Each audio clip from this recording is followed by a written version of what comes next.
Welcome to Table for One. I'm the narrator, and today I'm going to be talking about Spirit Island. This will be the first of 5 videos.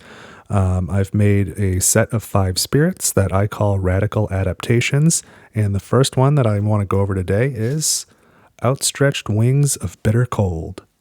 Let's get rolling.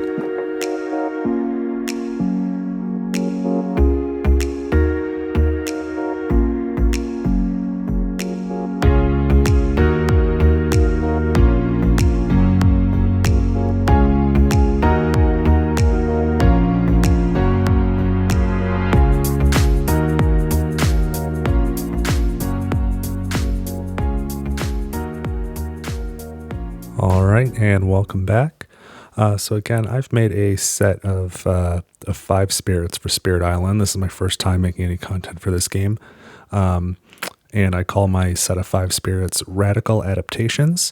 This is the first. It is Outstretched Wings of Bitter Cold. So I just kind of want to talk about this spirit today and what went behind the design and how I thought about it. And then I'll make a separate video doing a playthrough with it that I'll release at the same time. If you want to print and play this spirit or any of the others from this set, you can find them on my website. That is tablefor1.games. And there's a section called Free Content where you can find not only this set, but other content that I've made for other games. For example, Terraforming Mars. So go ahead and check that out. Anyway, I'm gonna put all this stuff up on the screen so that you can see it more clearly.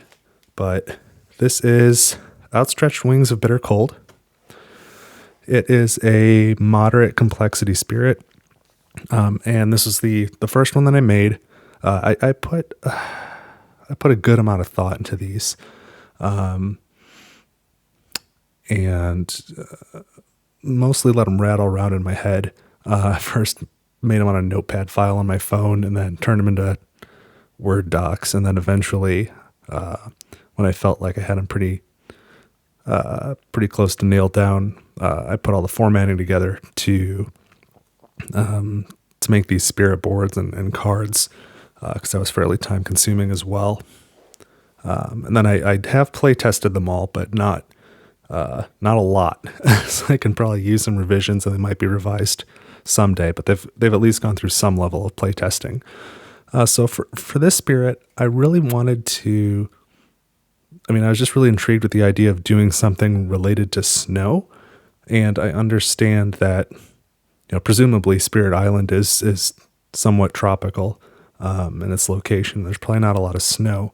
So that's probably why there's not any in the game. But let's just go into the lore. So let me read this lore piece and see if that explains how I got around that. So, far from the temperate lowlands and tropic shores of the island, up high in the crags where the air is thin, and the skin burns because it misses the heat, resides a reclusive and volatile spirit, known to the Dahan of the mountains as Outstretched Wings of Bitter Cold. In the moment the great maker of mountains pressed its peaks upwards and pierced the heart of sky blankets the earth, Bitter Cold was born from the conflicting powers of their touch. Most Dahan, and even most other spirits, have little reason to either solicit or fear Bitter Cold, and it remains content with this arrangement. But as invaders press its boundaries, it may be antagonized from its solitude. So my thought was, even, and my geographical knowledge is pretty limited, or geography is not even the right word, but geological. Climatology, meteorological, I don't know, all those things fairly limited. But my thought was, maybe even on these tropical islands up high in the mountains when the air is thin enough, there could be some snow. So that's where the spirit starts. So for setup, you put 3 presents on your starting board, 2 in the highest numbered mountain and 1 in the lowest numbered mountain. And I tried to be consistent with the summary of powers at the bottom across these different spirits. And sort of came up with my own pretty crude tool for looking at all the innate powers and special rules and unique power cards and tallying together what they do to come up with this summary.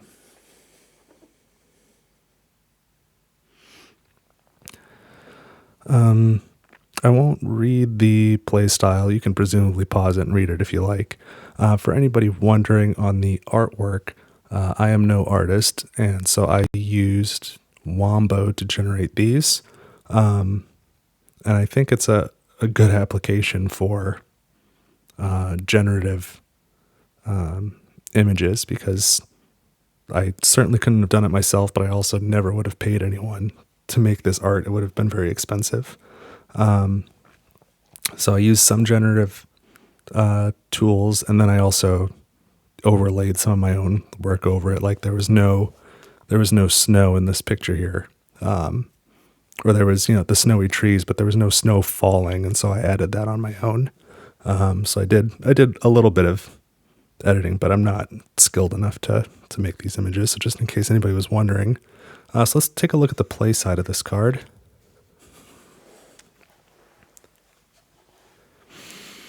All right, so we'll start with the special rules maybe.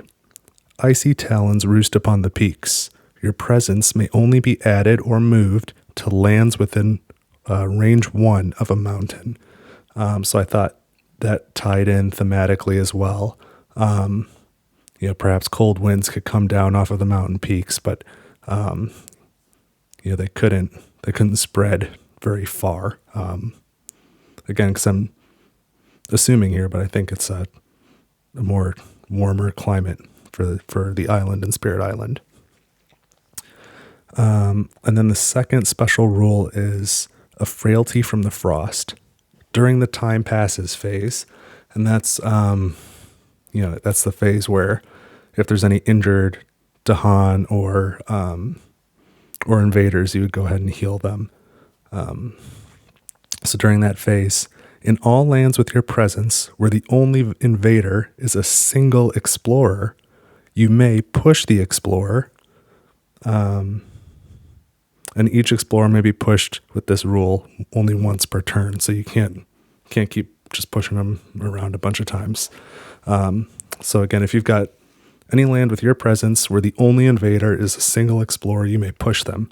For each explorer you choose not to push, gain 1 energy. So this gives you some ability as they start exploring to prevent builds and then future ravages. But you also, hopefully it's a decision point where, that may be useful, but it's also a way for you to gain energy if you just allow the normal cycle of exploration, build, ravage, if you have another way to deal with it. So when it comes to the play itself, if we look at the growth options, and like I said, I've play tested this, I've gone through a couple iterations. I actually edited the growth options today and reprinted this card out, but I think it's better now. We're going to see on the next video when I play test it. But growth option 1 is reclaim cards, pretty standard. And then you also get +1 card play and gain moon or earth. So you gain 1 element. The second growth option, and this is a standard spirit with 3 growth options and you pick 1. So the second growth option is add a presence at range 2 to a mountain and gain 1 power card. And the third growth option is add a presence at range 1 and gain 2 energy. So my thinking was, this is a little bit of a energy starved spirit. So when you add a presence at range 2 to a mountain, that lets you spread across the board a little bit. But again, because the spirit is a snow spirit on this island that's not very snowy, the ability to travel is not very strong. And so on a larger board in particular, you may have a hard time getting around. And then once you've landed on a mountain, then you can use this third growth option to sort of expand around it, and you get energy as you go. So you'll have these little pockets of influence. And then as you're doing that, You can gain some cards, hopefully put away some of this energy, and then when it's time to reclaim, you can take some of that extra energy and some of those cards you picked up and have an additional card play an element so that you can do something maybe a little more powerful. On the presence tracks, they're fairly standard. There's a water element and a moon element on top, and on the bottom there's an air element and then a move presence 4. So on a very large island, that's how you would, I think you would rely on that to really get around. And again, just as a reminder, whether you're moving presence 4 or just adding presence 1, you still have this special rule. So that the presence still has to be added or moved to lands within 1 of a mountain. So that will be a limiting factor. Again, a little bit energy starved, but the thought is you can use this other special rule to a frailty from the frost to try and gain some energy that way. And there's 2 innate powers, and again I edited these a little bit this morning. The first is Blizzards Bury the Ill-Prepared. So it's a slow power. It has to be within range 1 of a mountain where you have presence, but the target land could be any land. The first tier is add 1 disease. The second tier is also do 2 damage.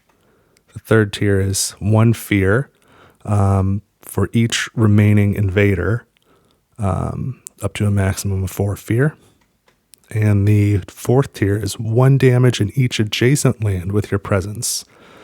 So if you're on a mountain and you use this on that mountain, and that's one of your little islands of influence or spheres of influence, maybe you've got presumably some presence around it, and so you can do some damage that way. And with it being 1 damage in each of those lands, again, the spirit's really effective at dealing with explorers, not so much for massive damage against like cities. The second innate here is an avalanche knows no allegiance. This is a fast power. The range is 0 and the target land is any. This is something else I changed this morning. I guess I can go over the changes real quick. Target land was a land with blight, and I removed that. I thought it was too restrictive after playing with it. And the other thing I changed this morning was I switched around these growth options pretty significantly, so I won't go over all those changes. But anyway, so the second innate, an avalanche knows no allegiance. The first tier is destroy 1 explorer or town, 1 Dahan, and 1 beast, which I think that fits with the theme of an avalanche knows no allegiance.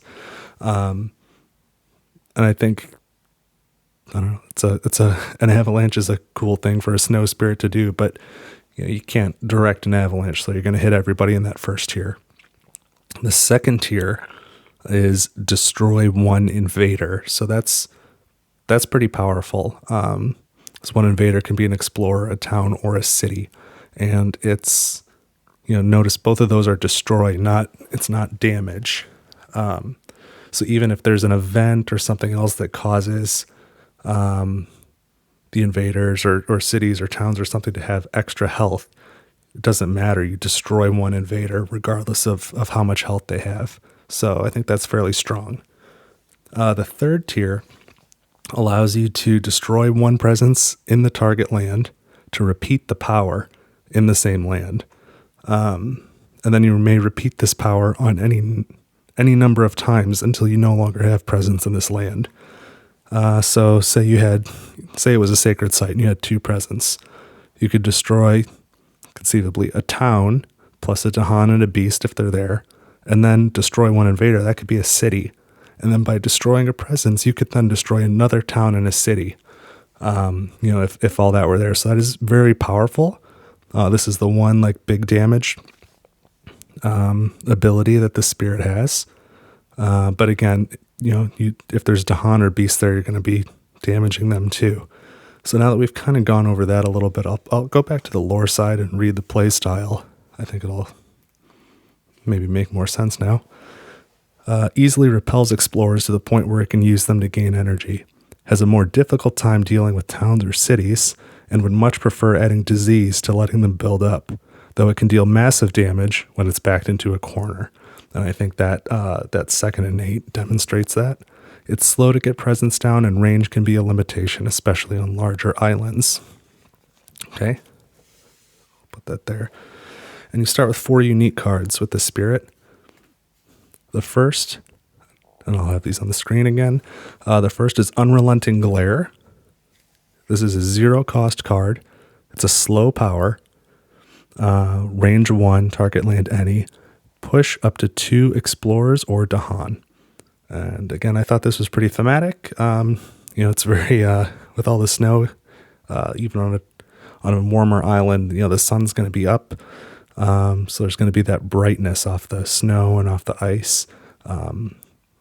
And it's at least something I've experienced. I used to get, and still do sometimes, get massive headaches in the winter when it's icy and snowy. My eyes are real sensitive to light, and I'll be squinting and just get these terrible headaches. And I hate to drive in it because I can't see.